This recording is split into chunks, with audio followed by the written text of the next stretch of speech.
From Brooklyn, New York, now based out of Atlanta, Georgia, comes MC, journalist, and cultural curator, Indigo Phoenyx.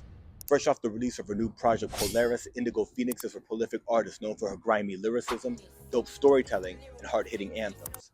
In addition to her latest project, she has a deep catalog that includes projects such as Apex Ritual, Villainous Vengeance, Pour Vous, They Call Me Billy 1, 2, and 3, and many more. In addition to her music, Indigo Phoenyx is a journalist and curator whose work has been featured on platforms like Bandcamp, OG Press Magazine, and Dusties Magazine. She's the founder of Triad Records, which has released over 40 projects and is actively involved in the culture through performing, hosting, and organizing events, as well as working behind the scenes as a manager and publicist, hoping to shape and elevate other artists through her knowledge, experience, and network. Tune in to learn about her journey in music, the making of her new project Polaris, and what she's got coming next. The Cristopolis Show number 265. From Brooklyn, New York, now based out of Atlanta, we have prolific MC, journalist, and culture curator, Indigo Phoenyx.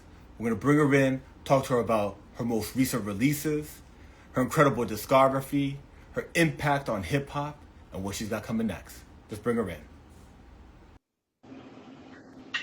Peace, peace, peace, peace. Peace, what's good? It's an honor to have you on, Indigo Phoenyx. What an incredible discography.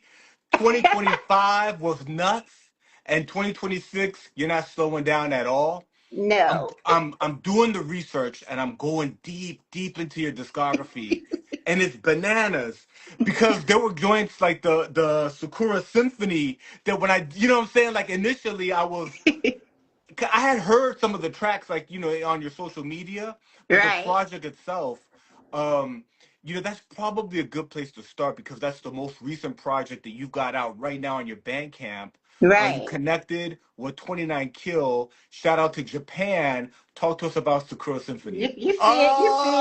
You see it. The Japan ready. Shout out Japan. Oh, that's dope. That's dope. That's good. Shout out Japan. So I met 29 Kill through another rapper named AP the Overlord. Yeah. He did a project for him. He heard me and he was like, "Can I send you some beats?" And I was like, "Sure." So it's been some years in the making getting Sakura Symphony right, just for those 4 songs. Yeah. So sometimes I can do a project literally in one day, like I did with the Dynasty of Dominique Devereaux. I recorded that in one day. But this one, it took years to just make sure I had it right. Shout out Jamil Honesty, Lady Crawley. And I was Jamil, some legends up in here. We got Jamil Honesty. I wanted to move. AdWords. I see the Queen. AdWords. Everybody coming out to see the Queen. Yes, the AdWords, Queen. my producer. Yes.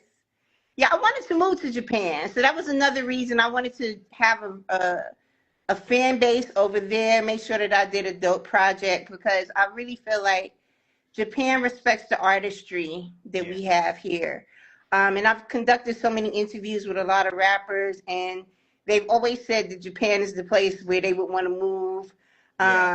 It's like a mecca for them, for hip hop, just another place overseas instead of New York that they would really love to be at, where the culture is appreciated. So I definitely wanted to give a Japanese producer a chance and branch out and get, you know, a extended fan base overseas. I feel like most of my fan base is overseas, and it was definitely an honor to work with 29 Kill. He's really dope.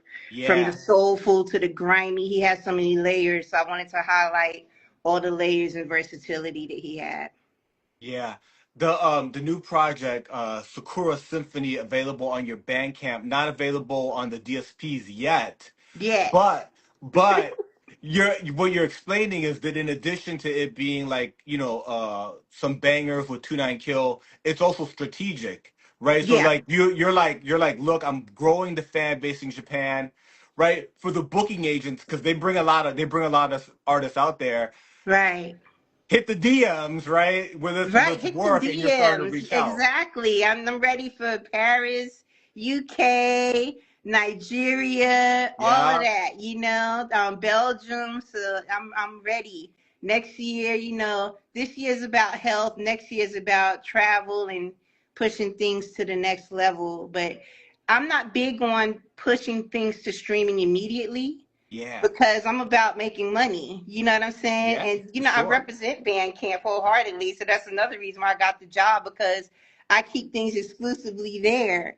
And Yeah. those are the type of people that they like to interview and have, in their circle. So I've always kept things Bandcamp because you make more money from Bandcamp. There's no Yeah. sense in rushing to stream and I get 2 pennies for the music that I put all my blood, sweat, and tears Yeah. in.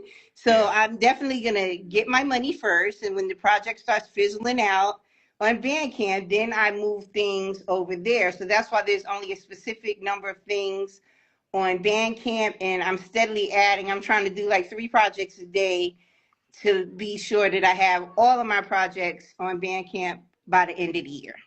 Yeah, so I think that that's a really, really valuable piece of knowledge that you have. For people that are familiar with you, they know that you're a prolific MC, but you're also a journalist and a curator of hip hop in so many ways, right? When it Yes, comes to shows, your performances, organizing shows, hosting events, and then on the management and publicist side. So you really are a faceted, multi-dimensional artist. But I yes, think that I want to make sure that we grab like the concise clip, right? As a mhm, person that interviews artists, as a person that works at Bandcamp, you really have insight as to how you in your own music are strategically using the different distribution networks that are out there. So maybe yeah, if you could just explain that to us concisely, what your strategy is from the business perspective for your own musical career. right. For my own musical use, I always release under Bandcamp. Bandcamp pays you. If my project is $10, I'm gonna get $8. Yeah. So and plus people are allowed to pay more. So a Yeah. lot of my fans will pay 20, 30, Hmm. 40. I've had somebody pay 100 for a $7 project. It's Wow. more lucrative on that end when you have fans who are willing to pay and support. But it's Yeah. also, I've learned, to expand my fan base, it's good to put things on the streaming platform. So now I saw a young lady from Thailand playing my music, which I'm more than sure she saw it on the streaming platform. So, Right. so things like that. So I made sure my bro Shabaam Sahdeeq said, make sure you put the stuff on there too, because that's how people book you for tours and stuff when they see you on the streaming platforms. He's like, Yeah. so go ahead and start putting your stuff up there. So ever since then, last year I just started putting stuff up on the streaming. But the streaming side, you don't really make much, but the True. benefits of the streaming is developing a fan base, Hmm. some key listeners who are looking up hip hop, especially for me being a woman in hip hop. I'm Yep. sure people look up to see what woman in hip hop is doing Yeah. what. So it's beneficial for me. And especially when I have like 40 projects, which is another reason why I'm taking my time, because it's tedious to put all the projects, credit everybody, and get Yeah. everything the way it's supposed to be. Just make sure that you're ready to do all the legwork that goes behind it. Have your ASCAP or your BMI. I have ASCAP. And just make sure that you're doing it the professional way and you're not rushing just because everybody else is like out on all streaming platforms. But are you making money? You feel what I'm saying? So Yeah. if it's not about the money, what the hell am I doing? Like, you spend too much money. People want $50 for the artwork, 100 for the mix, and then you just throw it on streaming, and they're making billions of dollars, and you're Yeah. sitting back crying, and you got a $5 thing in your bank on the distro kid to pull out, like for all the. Right. The DistroKid Bank. That's facts. I mean, that's real talk. It's really, really helpful too, because there's people that are starting maybe their first project, and they're excited to get it out, but it Right, almost seems to me like it's a little bit like the movie theater format. A movie comes out exclusively in movie theaters. It has right. its run, and then it goes to like pay per view, Streaming. right? Right. So like you can pay, you can rent it, and then eventually it comes on like Netflix and Prime and all Netflix, that. HBO, exactly. And that's Hmm. how I'm a writer too. I'm a filmmaker. So it's like I see it from that exact standpoint. Yeah. Like, I'm put value behind my art. I'm not just gonna toss it to somebody else to make money off of, and people are paying Apple for free streaming services. So they're not buying. You're not gonna buy my album if you're streaming my shit for free off of Apple. Do you Yeah. know what I'm saying? Yeah. So keeping it exclusively with Bandcamp is, how I maintain and get my money first and then move from there. So Yeah. that's just where it is. And I feel like a lot of people, if you follow that strategy, you'll see that you'll get some return. I'm all Yeah. about a rate of return on my money. I have 2 degrees in business as well. So I'm like, look, I need a return on my investment. And that's just what it is. And putting things straight to streaming is not going to be lucrative. It's not lucrative for big artists. Like Snoop Dogg had how many streams, and he got like what, a $20,000 check or something. So Yeah. that little $5 check, that's not doing nothing for me. I'd rather get the money immediately off the Bandcamp. Yeah. Yeah. No, it's really helpful, I think, for you to, like, somebody that you've got different aspects to your knowledge. One is your experience from actually doing it, right? So with how many projects are we at now? Is it like 30 projects, 40 projects? It said 40 projects. Wow. It Wow. said That's 40, and I'm incredibly working impressive. on completing 10 more this year to make it 50.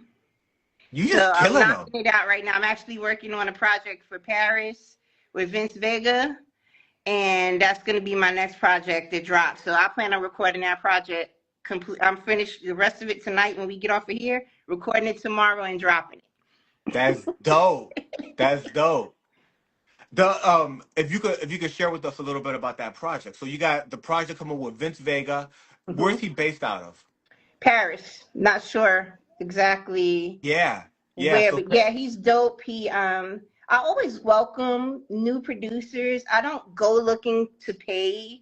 Like AdWords, shout out AdWords. He did. you work with some heavy hitters. You got True Yeah, Sight, right. right? You got Body Bad Ben. Come on, you got Right, yeah, I had a Funky whole Knuckles. project with Body What you Bag talking Man. about? You don't got producers. You got some of the biggest producers already. You're like, I don't But work with I, producers. but I We got like like major working with producers. the unknown producers because Yeah. it helps them get noticed. So I don't really look for or go to the new producer. If anybody came, if I work with a big name, they came to me. I never ask anybody to work. Like even the legend Bumpy Knuckles hit me up. What's your email? I was like, oh. He was like, Wow. I'm gonna send you something. Let's work. He was like, let's win. And he just been sending me beats. And if I see a beat I like, I'd be like, oh, I like that beat. And he'd be like, let me see somebody who's gonna buy it. If they don't buy it, I'm gonna give it to you. So that was on my Goddess Manifesto project. He let me get that one. So it's just good to have people invested. Domingo, he heard me on Shabaam's album. He asked Shabaam, who is that? Sound like Roxanne Shante. Yeah. And he hit me up and he sent me a beat pack, and I got beats from Domingo bangers. I was, these working are legends. These are just nothing but legends. Right. That's So crazy. all these legends, Domingo and Cut Lord sent me something, from EPMD. So Yeah. I just luck up. People will reach to me and hit me up, but it'll also be artists who only have 100 followers, like God Kid, and they'll hit me up and they have bangers like the Zenith joint on my Goddess Manifesto, and East Coast Ghost. We did a whole project together. Yeah, the project you got with East Coast Ghost he's an incredible producer. Right, he's dope, but he's not really known. So yeah. I like when I hear a sound and it resonates with my signature sound. Immediately we're working. So yeah, Vince Vega is giving me that when I first started rapping feel. Yeah. So wait, Jay, did you get it? Yes. So I love about the next project you got dropping with Vince Vega. Since it's the one coming up, maybe if you could just give us a snippet, like it's coming. What's it? Does it have a name? When do you think it's dropping? All of that stuff. Hold on 1 minute. I want Grandma to Kareem. Yep. Be quiet. Go in the other room. I told you that. He up here trying to talk on iPads and Roblox.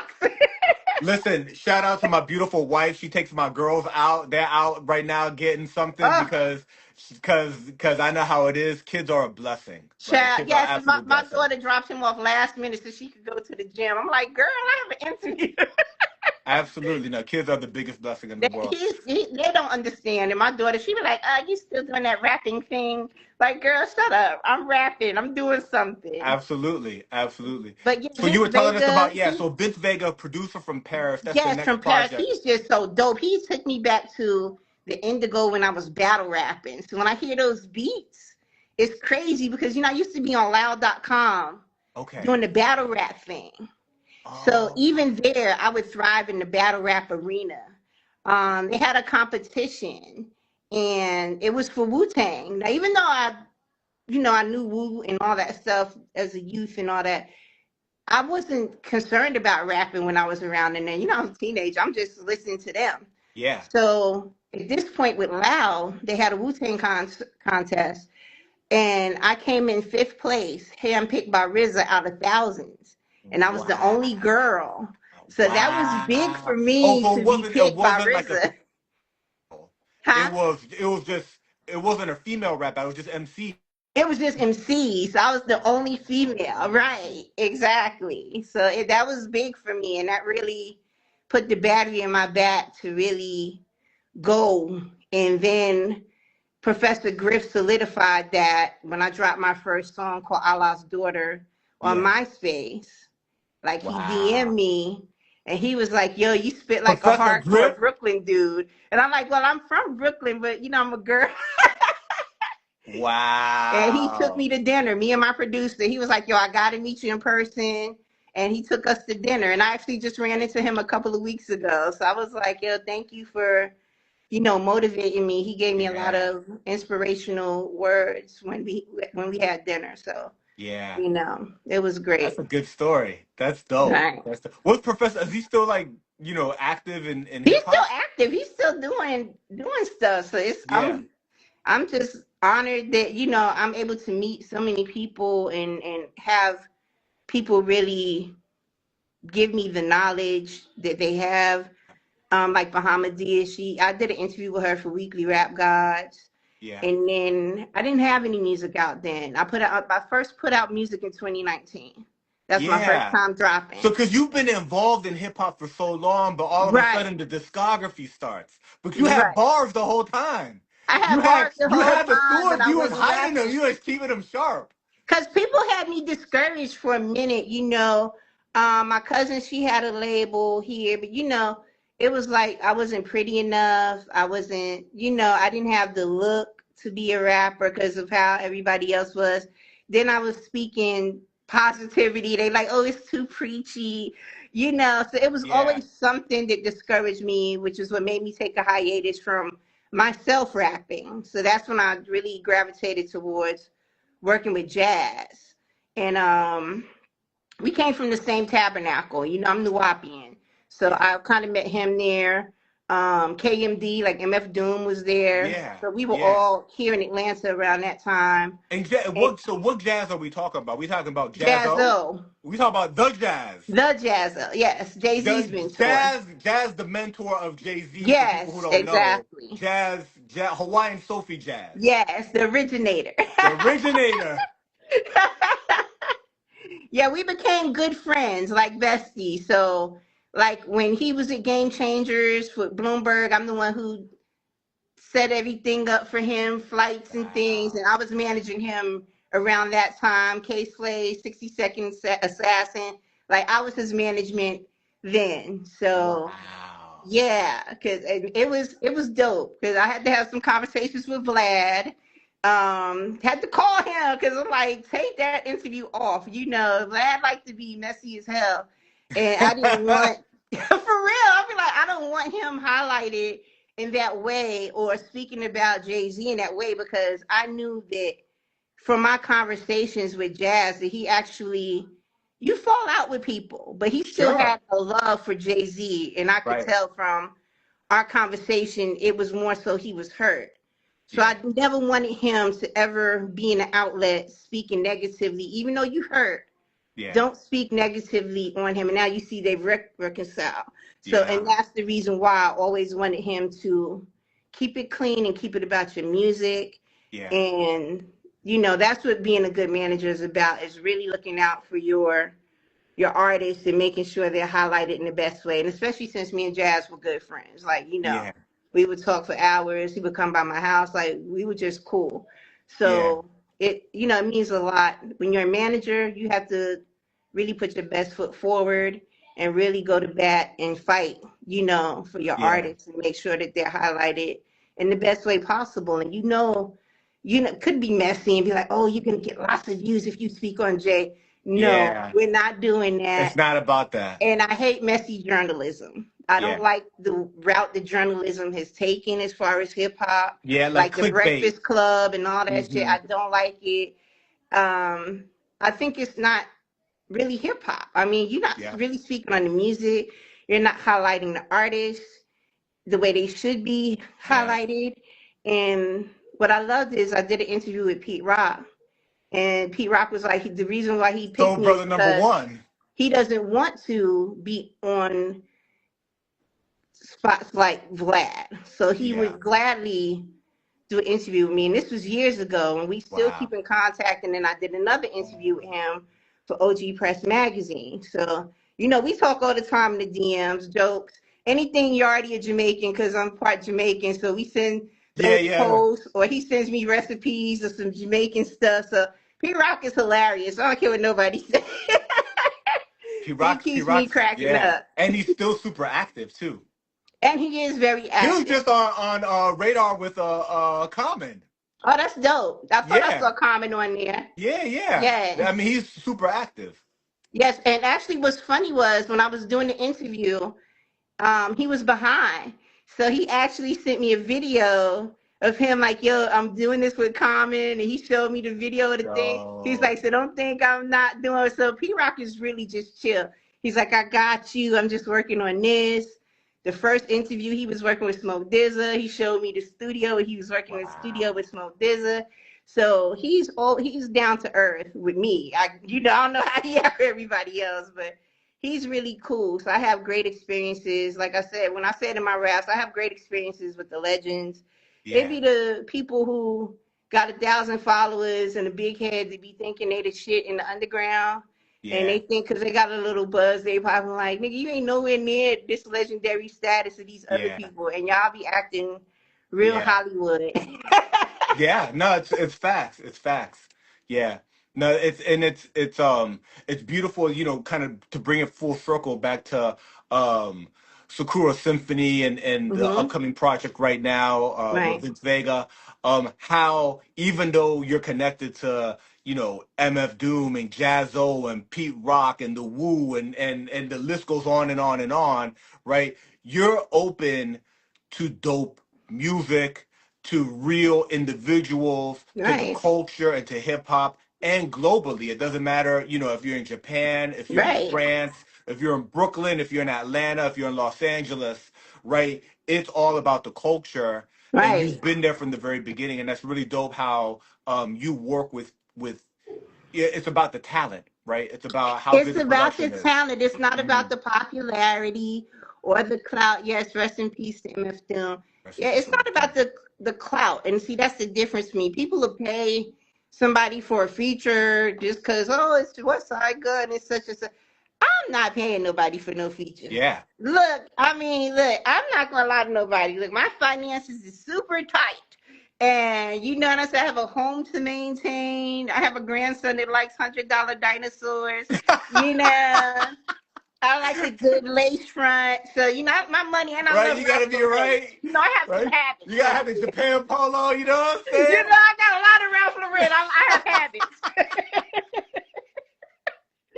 So, you know, I can't afford to get these features. Plus, I don't feel like those features really do anything for you. Yeah. You know, unless they authentically come to you and the person is like, yo, let's work.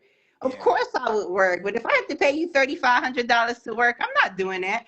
You know what I'm saying? So I look for people who are dope, who are iconic, who are legendary, who don't be in their feelings about shit when we rapping, who could keep up with me, who not going to feel the way who I have to learn to keep up with. That's why I like rapping with people like Shabaam and you Yeah. know, people who are iconic, Queen Yeah. Heroine, Ty Phoenix, um, Yeah.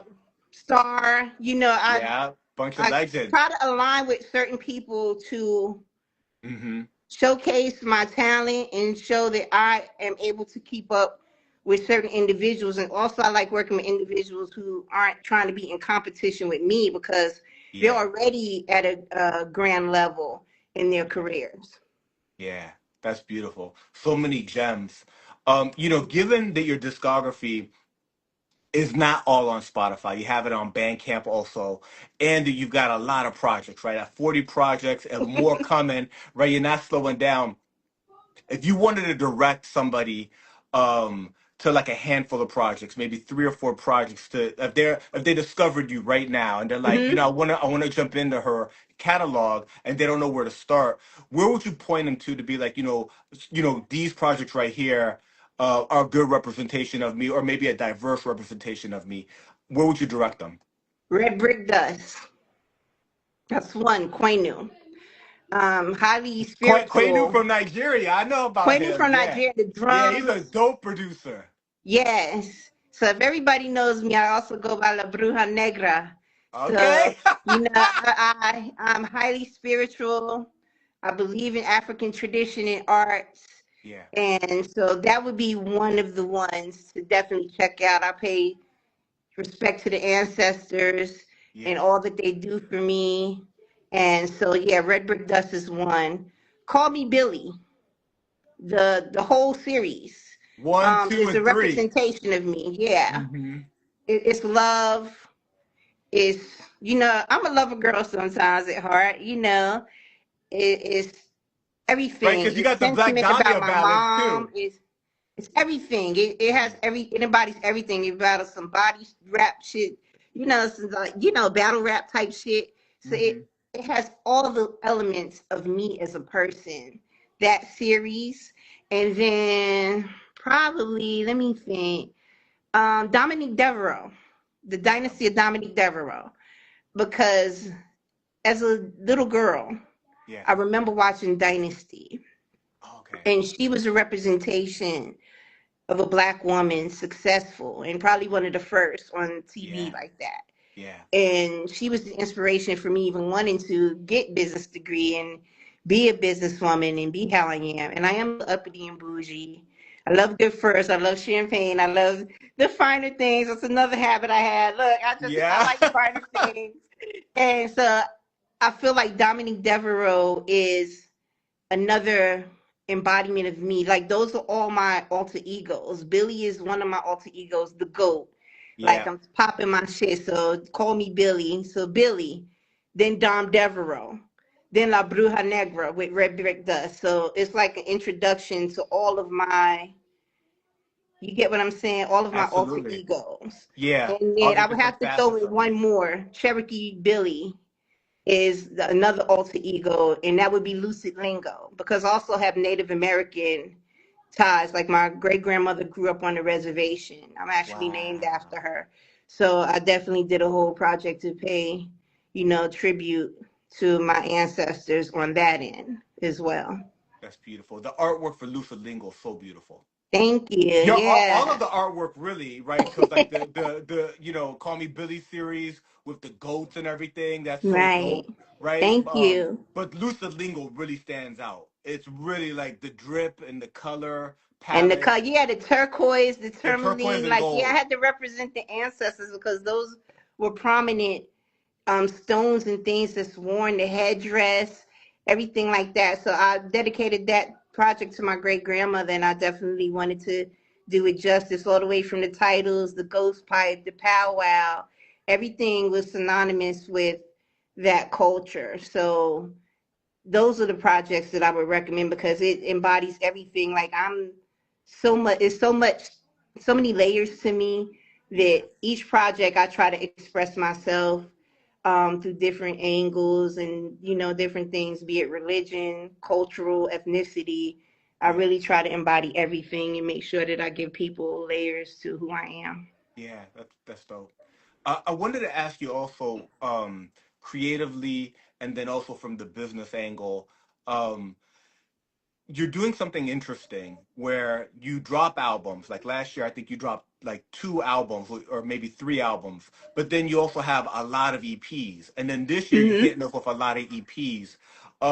Talk to us about that approach. You know, like Okay. you have enough material that if you could release 5 albums, right? But instead, you're choosing to do, you know, maybe 3 albums and like Break them 7 EPs, and you know, like, and you're kind of grouping them with like maybe you put 29 Kill and it's his body of work, and you got AdWords and it's his body of work, and you know, so you're kind of so just you know from as a creative and as a businesswoman, talk to us about that approach.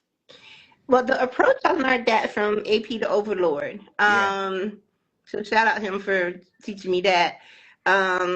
Don't just have to pile up a whole bunch of projects. If you have something and it creates the whole statement with those 4 songs, do yeah, that. Or just if you want to break it up instead of having, you know what I'm saying? Like Goddess yeah, Manifesto has 11 songs, yeah. but Goddess Hmm. Manifesto, that was only part one. So there's actually 33 songs.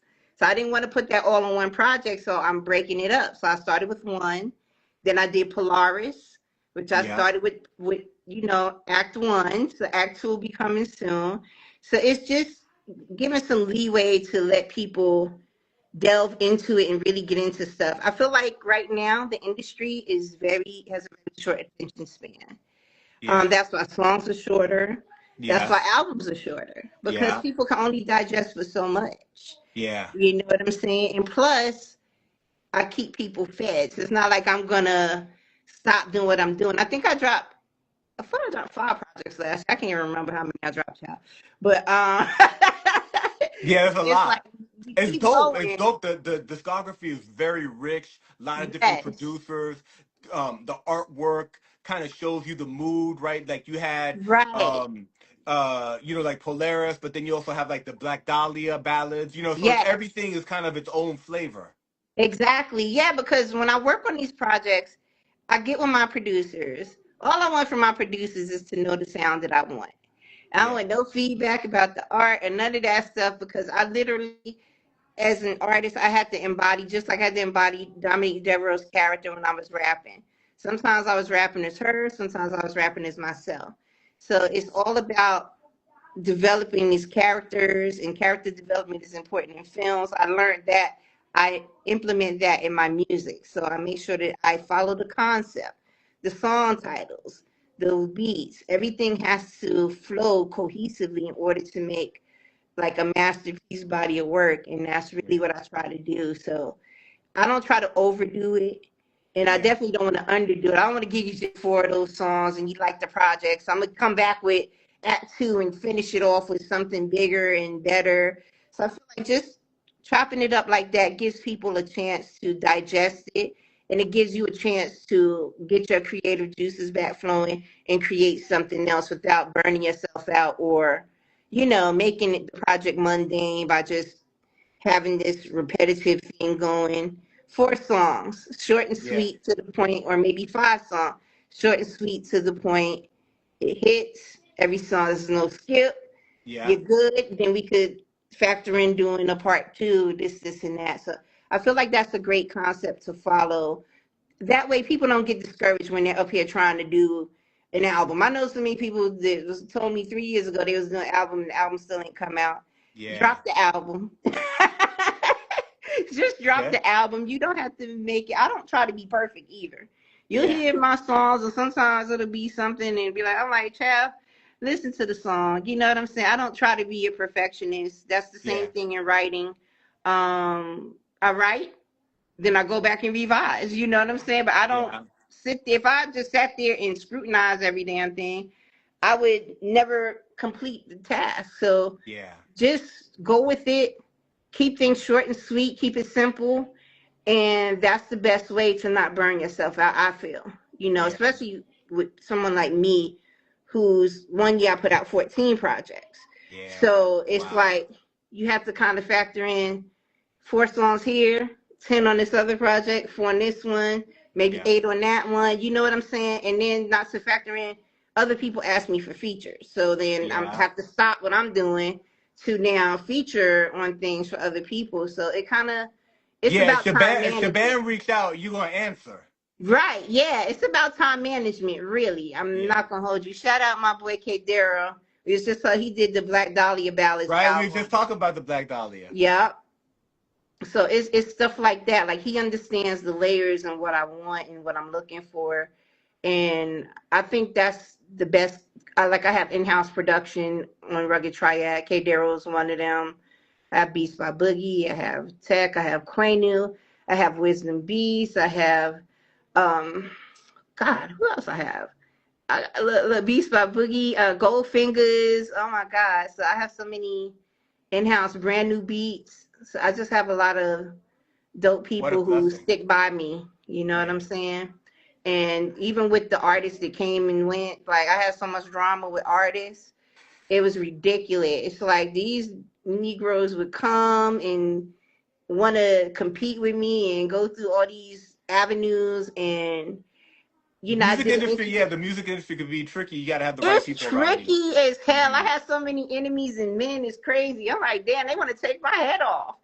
That's And I crazy. asked Willie the Kid in the interview because he has so many businesses and so much stuff going. Yeah, And I've been dealing with him since 2019 as well, yeah. because I would interview him. So we've always been cool. So I'm like, how do you maintain your businesses without having these issues with people you work with? And he was like, the key to that is to not have people who want to be you. So I learned the lesson there. That's People who want good. to be you, people who want to be in your position, you just can't deal with those type of individuals in business. Everybody has to have their own thing they're doing. So of course Yeah. I don't produce, and me and my producers are good, but working with artists, can't do it because they want to be, they want to do the same thing, have the label, have this and that, which I don't mind. Yeah, And it's always been my goal to teach them how to just yeah, help me with my shit, and yeah, I'm going to show you how to brand yours. But yeah. people like to jump the gun and Right, bypass, and I have a strict non-circumvent clause. One, when you sign with me, you can't circumvent my business. You can't start a label until you've left my company a year later. Like, so I wow. don't play about stuff like that. Yeah, So just don't deal with me because everything with me is business. And yeah. at the end of the day, that's what it's gonna be. Call me a bitch, whatever you want to, but I'm very stern. Yeah, cause they be mad at me. I'm Well, like, this is also, I mean, business. like your resume in hip hop goes way back. And then Right. additionally, you've got like in addition to your business degrees, in addition to, growing up in hip hop, in interviewing successful artists, you learn what they did, Right. right? So you got that's like a master's degree. On top of your degree, you got an actual master class Mm-hmm. from the people who've done it. Who done it? Like Bahamadia, after we did that interview, some months later, she hit me up. She gave me her number and we chat, and we were chatting for days, for hours. And she was giving me the Game. business, like Yeah. monetize. She was like, don't let these people just use you to do this and that, because she's like, I'm watching you and I see you. She's like, I see sadness in your eyes sometimes because Yeah. I know people would do you a certain way if you're doing this and that. And I Yeah. said, Dad, you can notice all of that from pictures. And Wow. she was like, yeah. She's like, I But she noticed. like Rich has high empathy, high Yeah, intuition. she has high empathy, so she Hmm. noticed and she just put me on game. And she was like, monetize. Don't let people do that to you. So basically, that was the lessons I took away, is to make sure I keep my business tight. And Yeah. I appreciate her for letting me know that. Yeah, that's dope. That's dope. I wanted to ask you, we spent a lot of time talking about your recent project, Sakura Symphony, and a Hmm. lot of the work you did in 2025. Music you got coming, right? Like all gas, you're still going. Vince Vega project dropping next. But you're also really well known for uh, work that you've done with Bandcamp, OG Press, a lot of interviews that you've conducted. Talk to us about that part of your creativity, the journalism, the writing, the interviews, your passion Okay. for it, how you got started. Well, I got started with Weekly Rap Guides. Wow. Initially, it seemed like, I guess, I don't know what I thought about the guy. When I saw the page, it was just a lot of reviews of Yeah. people's music. And I'm like, oh, you could expand that and do interviews. You know what I'm saying? Like, let me help you because I write. Oh, wow. So, and I already had, ties with different radio stuff because I was working with somebody with Damien Hall's radio station, helping him book interviews like CL Smooth, Capadonna. Like I was helping Wow. them secure artists for their show. So I said, you know what? I could get interviews from certain people. We could do interviews. Yeah. So I did Prince Paul first because I had just met Prince Hey, that's Paul. not a bad first interview. Yeah, I had just met him at a club. So, I was actually there when his son was introducing his girlfriend. So I'm like, hey, I'm in the middle of family stuff, but I'm like, I just, want to get your info, all that good stuff. So that was the first time I interviewed him because I just interviewed him for the Vinyl magazine recently as well. Wow. So then it was he'd be a good one for the Bahamadia. Dusties. Yeah, he'd be a good one for Yeah. vinyl, right? Because Yeah, I got his him on vinyl collection is Dusty. probably crazy. First issue, he's on there. So yes, I got him. And then I got Bahamadia, and I got I think Lord Finesse, and I think Diamond D. Wow. So I helped build up the platform of let's do more exclusive interviews, and that's where that went. So I actually interviewed Shabaam, and then Bam was like he wanted to write too. So then I brought Bam on board. So then Bam started writing. So that was cool. So we were both writing for the magazine and just doing stuff. But this is my thing, and I hate to speak negatively on people, but when it's some bullshit, it's some bullshit. I worked very hard for the magazine. I wrote a lot of interviews for that magazine, even as I was in my hospital bed getting blood transfusion. I was working, making sure artists' drops was going through how they were supposed to. And we did all of that free. We were not paid working with Weekly Rap Guys, and I was doing the bulk of the interviews every week. Wow. So, once I started rapping, I felt very shorted. Like I wasn't acknowledged. I wasn't written about. I wasn't interviewed.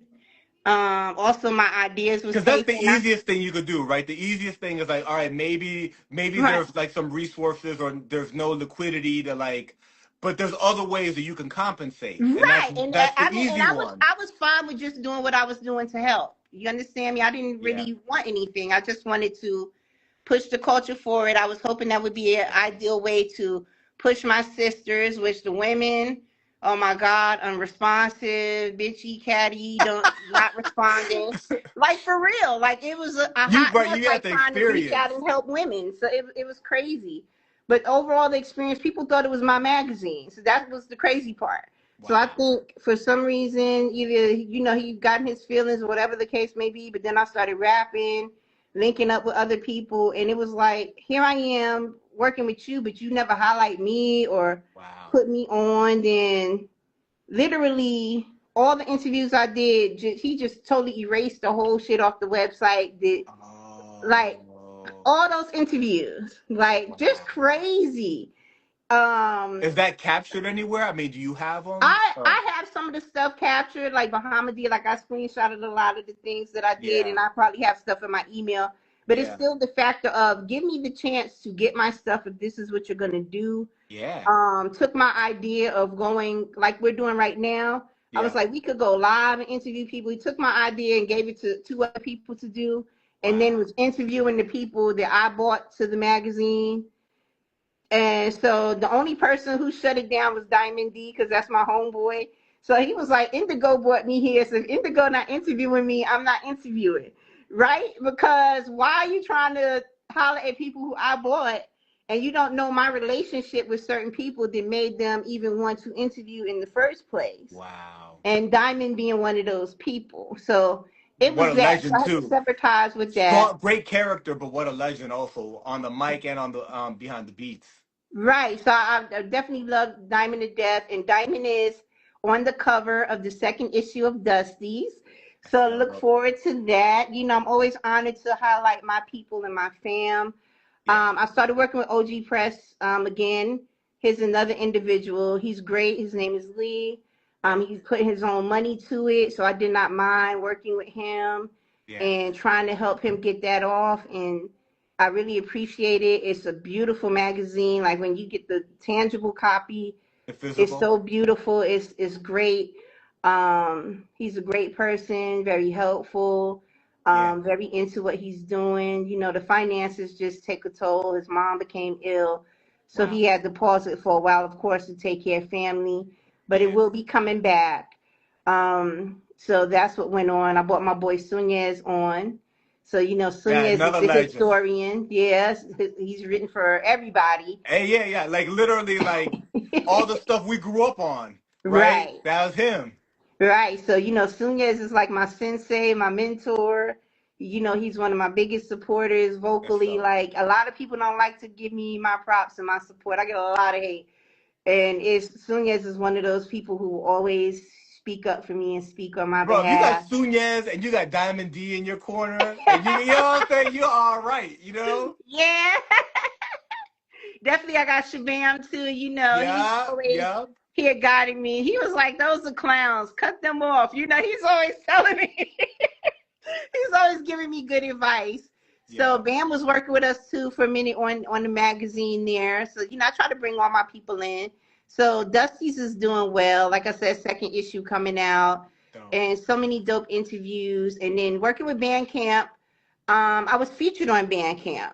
Okay. So the editor, you know, he liked my music and he, you know, I was like, so hey, now this is the time I reach out. I love Bandcamp.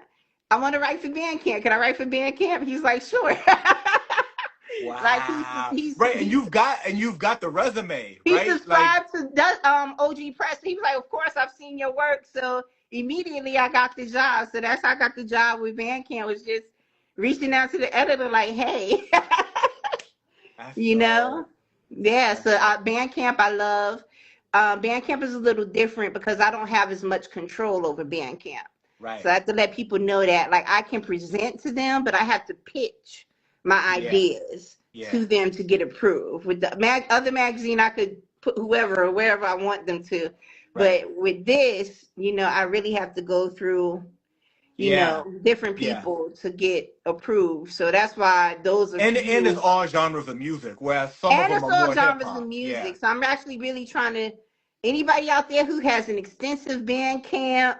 who's always using Bandcamp as their platform, feel free to DM me for an interview because that's the requirements. You have to be on Bandcamp. Like your music Right. literally has to always be right there. You have to be consistently using Bandcamp. So that's the requirements for Bandcamp. Yeah.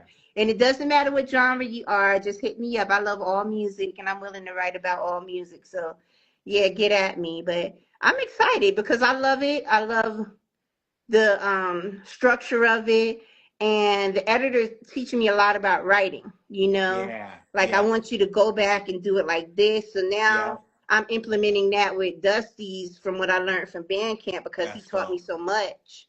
Yeah. And then I went into a writer's thing with Stephen King, who is my idol. So Stephen King gave some Right, right, great because you got like pointers.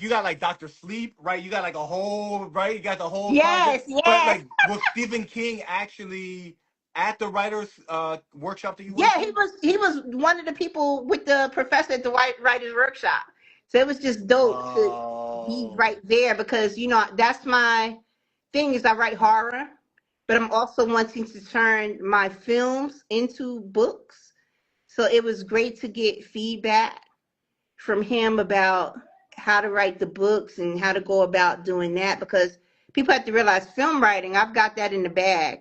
Writing a book is different. So transitioning your book to film is something entirely different. So yeah. That's really interesting. So if you could break that down for for those of us that don't know, Hmm. the way I normally think about it is like Stephen King, right? There's a book, right? Hmm. And then that book is adapted to film, right? They create a screenplay version of it and it's adapted to film. Right. So you actually go screenplay to film and then now have to Screenplay figure the out how to book.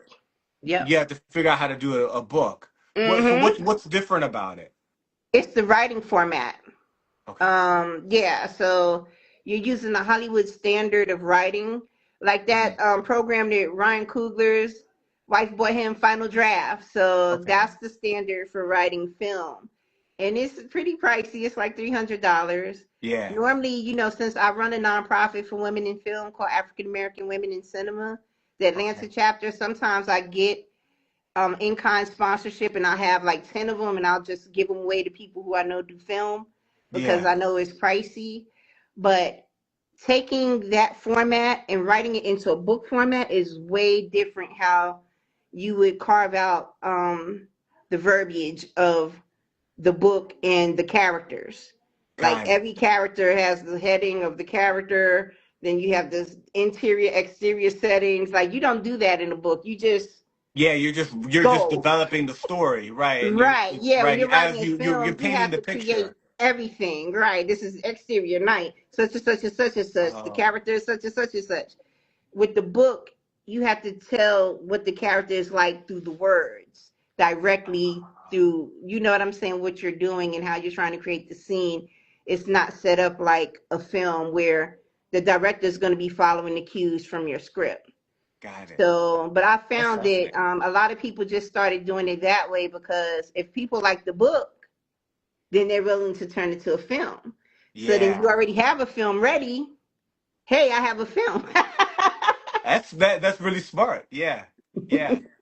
And you got to think of new ways to do old things, right? Like cuz Right, that's just how it is, right? right. Um so many interesting things. First I want to ask you about Stephen King. What was that like seeing him interacting, Man, learning from him? I was going through the roof. I'm texting people. I'm screenshotting pictures of him. Like, hey, look, look, it's Stephen King. I'm in the thing with Stephen King, and people are like, yo, that's anybody who knows me knows I love Stephen King, Alfred Hitchcock, Yeah. Quentin Tarantino, Stan Lee, Spike Lee. Jordan Peele. So, Yeah. I love those individuals, but Stephen King is by far him and Alfred Hitchcock are neck and neck as Wow. the favorite. Master horror, master of suspense. Like I watch Yeah. Alfred Hitchcock religiously almost every day. Wow. So yeah, I have a massive Stephen King collection in my closet. I Wow. post it ever so often sometimes. So yeah, I was through the roof. I was fangirling. I'm not gonna lie. I don't fangirl for most people, but yeah, Stephen King, I was over here screaming, kicking my feet. I mean, that's dope. Yeah, he's in addition to the movies and all the classic films that he's created, horror and not horror, right? Right, He's such a prolific artist that he's got so many books that haven't been made movies. right. Yeah, I used to work at a library when I was in college, and like the Stephen King section's crazy. It's like, Crazy. yeah, it's insane. Yeah. I'm telling you. Yeah, that's cool. And, I want to make sure that we capture this part because this is part of your creativity that I'm less familiar with.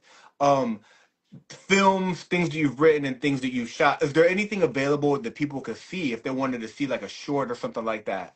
Yes, this is actually one of my first short films I wrote.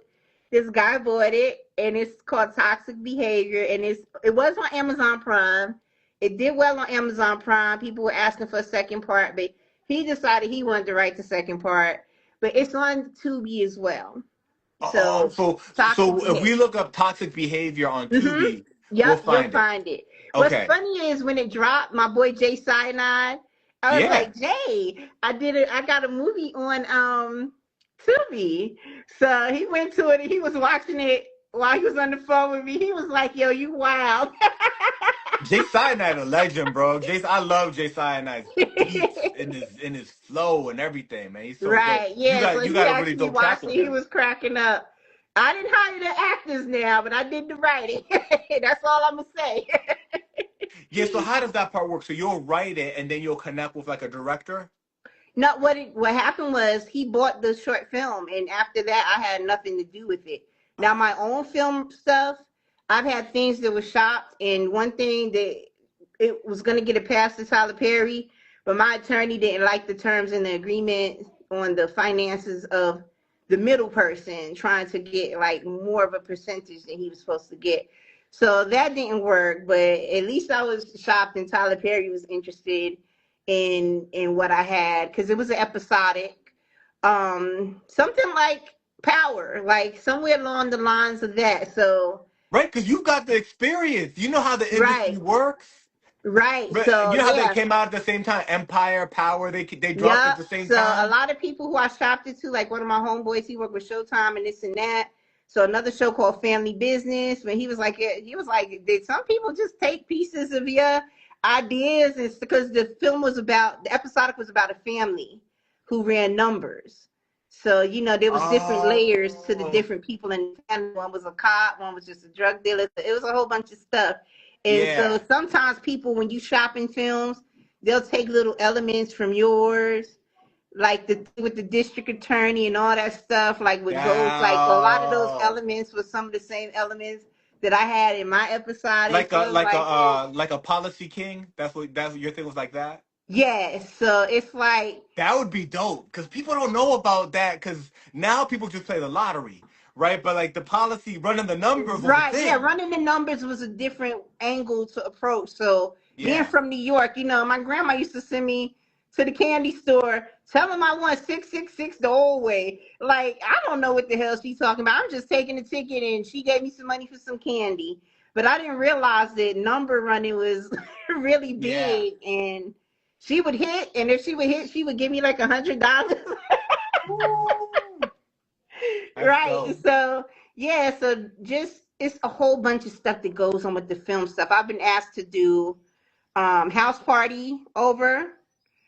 But then they wanted to make it like a Project X. I was like, I'm not gonna compromise the integrity of house party to do a Project Yeah. X thing.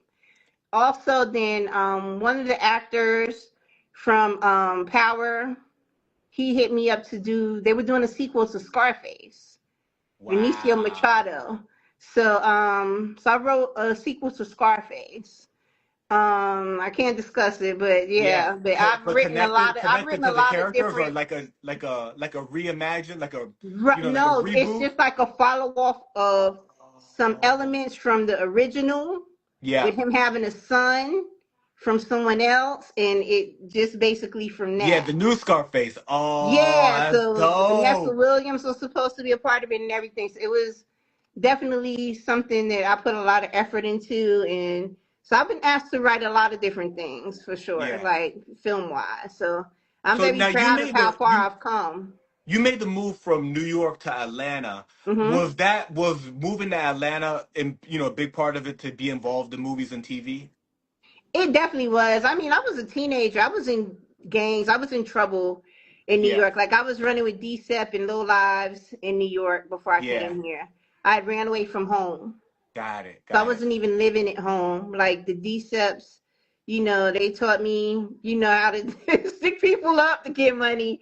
But then I Right. stopped hanging with them and I met the low lives. So the low Yeah. lives, when I ran away from home, they were teaching me how to get my clothes. So they taught me how to boost. So Boosting Yeah. Billy, shout out Boosting Billy, rest Yeah. in peace. They took me under their wing and really looked out for me. I had been raped when I was 14. And so I really didn't trust men because it was by a bunch of guys I'm in sorry. my cousin's apartment complex. I really didn't feel comfortable or safe until I Yeah. came around the low lives. So I always give them their shout outs for being gentlemen, for being Yeah. big brothers to me, Yeah. looking out for me when I ran away from home and making sure that I was good. So Yeah. yeah, so my mother made me come here. Yeah. I converted to Islam here, Yeah. and that was the start of turning my life around. Like I didn't care about Yeah. anything, anybody in New York. Like I had a whole different mentality. So coming Yeah. here, I became knowledge of self. I became more refined, righteous, and then that changed things for me. So I was really more on a righteous path. I think the film thing came along when I was working with Jazz. We had this Wow. big interview at this mansion for this magazine called Peaches Magazine, and one of the people there worked in film. And I was speaking with some of Beanie Siegel people, and they wanted to get them on the film, like Amelia Sparks and them, for this Black horror film. So I was like, now you can't ask me to get Beanie and them on here. My artist is right here. You know what I'm saying? You Yeah. gotta put Jazz in the movie too somewhere. Yeah. So yeah, so they sent me the film. They sent me the business plan. Then one of the guys, I met Chad Newsome. He sent me his spreadsheets on how to forecast films. So I know how to forecast films. I know how to Oh, budget. interesting. I know how to.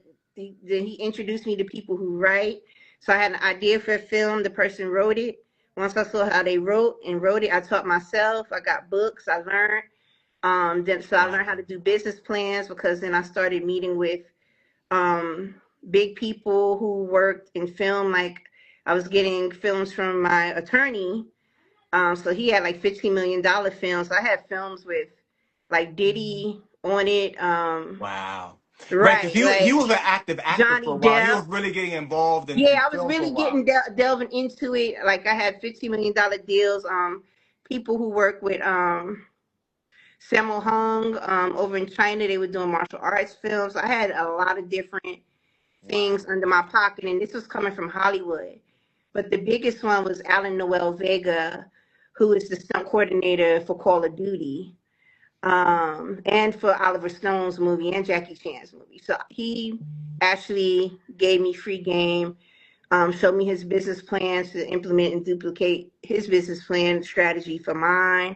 So a lot of big people in Hollywood are very helpful. That's why I always say legendary people Yeah. actually work out. This lady named Julia Pierpont, she worked with Steven Spielberg, and just a whole bunch of different big people. So there was like other films. I had Penny Marshall on a film. Wow. She was pictured. So it's just a lot of different elements, a lot of big people, a lot of big names. And I was trying to help broker those films for caps and things like that. But in between then, I would get the films and the packages, and I learned how to do that. So I was able to Wow. now learn how to do business, Yeah, business projects. absolutely. I know how to do contracts because, of course, I went to school for business. So my attorney would further teach me more. I met my attorney while I was working as a compliance manager at a Korean bank, for Wow. mortgages. So I ran 4 branches of that, and that's how I met my attorney. So we remained friends ever since then, because he was the one helping doing the closings. But when he saw I was in film, and he started bringing me all these great deals. So I call that my white chocolate. That's my Jewish connect. Yes. But he would always look me out and come with these ventures and ideas for us to make some bread, and I was with it. Absolutely. Absolutely. Wow, there's so much there. I want to make sure that we're directing people to, like, find so many of the different projects that you're involved in. We've covered your music career, your Hmm. career as a journalist, and now also as, your involvement in film and TV. Hmm. Um, as we start to wrap, I want to make sure we direct people to places to find it, right? So for your music, and then for your journalism, and then also for what you do in film, what are the best places for people to find everything Indigo Phoenix? Everything Indigo Phoenix, my God. Instagram for sure. Yeah. Bandcamp for sure. And if Yeah. it's not my Bandcamp, sometimes I've done projects with other people, like Yellow Balaklava. So Yeah. Yeah. one of those projects is over there, and I never took it and put it on my thing yet, but I am going to take it and put it on streaming soon, so that all of my projects will be cataloged together. Um, so I would say basically Bandcamp, some streaming platforms, anything film wise is, I just have the toxic behavior Tubi or Amazon Prime. And if you want to learn anything more, I also do film workshops through Yeah. my nonprofit, and that's www.aawic.org, and that's African American Women in Cinema.org. So you go to that site and you can follow up and see the film workshops and when I'll be doing the workshops here and there. I always give complimentary workshops to women every year. That's So you dope. could check there, or you could DM me, and I'll gladly direct you, help you out with different stuff. Even with artists, I have like all types of contracts and stuff. Like, I have a template of contracts for people. Like, if you need help getting your business in line, Yeah. hit Yeah, me up. yeah. Cause that's one of the main ways that I also know about you, right? I know about your music and I know about everything you've Right, done with interviews, but I also know like, you manage artists and do publicist work and all right. sorts of stuff for artists. If there's an artist that's, looking to take themselves to the next level, they know that you got the connection with magazines and with different Mm-hmm. platforms, plus the game, right? Just game in general as to how to do it. They see you working with dozens of producers. You're running your own record label. If they want to, if they want to reach out and get help as, your management skills or publicist skills, what's the best Yes. way? Hit me up, DM me, because I do promo. I do email blasts for artists. I help them with press release, bios. I initially started with Ito, so I Yeah. normally do most of my work with Nothing but Ito. legends. Nothing but hmm legends. So then Ito, people introduced me to some other people, so I just started working with other people. I work with John Jiggs. I do Shabaam's stuff for him too, and I work with a lot of new people that came through them. So Yeah. I definitely do email blasts and the press releases, bios. I can do EPKs. I hate doing them because it's so tedious, but I can. And I could also I set people up with interviews all the time for free. Yeah. Like you remember I tried to hook Tragedy up and he up here doing whatever XYZ. That's my bro. I We'll love work you, with tragedy. Tragedy. We love tragedy. I love you, Tragedy. You know what I'm saying? But he's another person who keeps me grounded too and always checks on me. You know what I'm saying? But Yeah.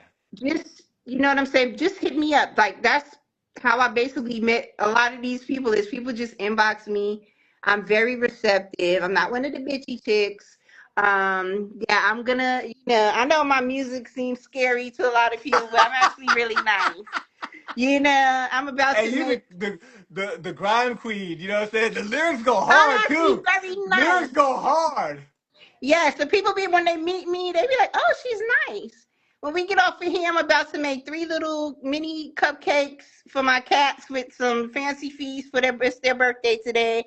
All right, So so I'm big on kitty cats and child like your heart. I'm not on that type of time. I want everybody to thrive and win, yeah. especially my sisters. So if somebody needs help with stuff like that, I don't mind giving those resources. Now, promoting, I charge, Yeah. but other sharing my resources, that's never a problem. I don't mind sharing my resources at all. Interviews are free as well. So you want, like I said, you want to interview, just let me know and I'll align. Y'all could do mine and also pass you off to other people like Yeah. Sunez and my boy Memphis Reigns who does interviews. Like I always try to link my people up with other people. So that's So just what I do. I feel like you pay it forward, you give it back. And I feel like there's so much to collaborating on different levels and cross marketing that yeah. everybody wins and everybody thrives. And I'm here for anybody who, you know,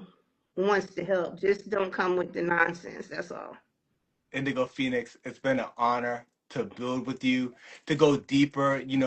I've studied your music for a long time. I've been, around all of the different areas that you touch in hip hop, in addition to, you sending artists to me. But this interview and also the preparation for the interview has shown me a whole other dimension of your creativity, of how brilliant you are, of how many things you actually have your hands in, how talented you are. It's an honor Thank you. building with you. I know you got a crazy 2026 coming up. I can't wait to hear so many of the projects, and I look forward to running it back. Thank you. And I appreciate you. I had to reserve because I'm not doing many more interviews. This will probably be one of the close to the last interviews with Sunya's Wow. being the very last. So The I had to legend. make sure that I got blessed by you for a dope interview. So I really Thank you. appreciate you. I appreciate what you do and what you bring to the culture. And Thank I'm you. just honored to be here myself. So thank you so much. Thank you. Indigo Phoenix, it's been an honor. Salute. Likewise. Peace, y'all. Peace.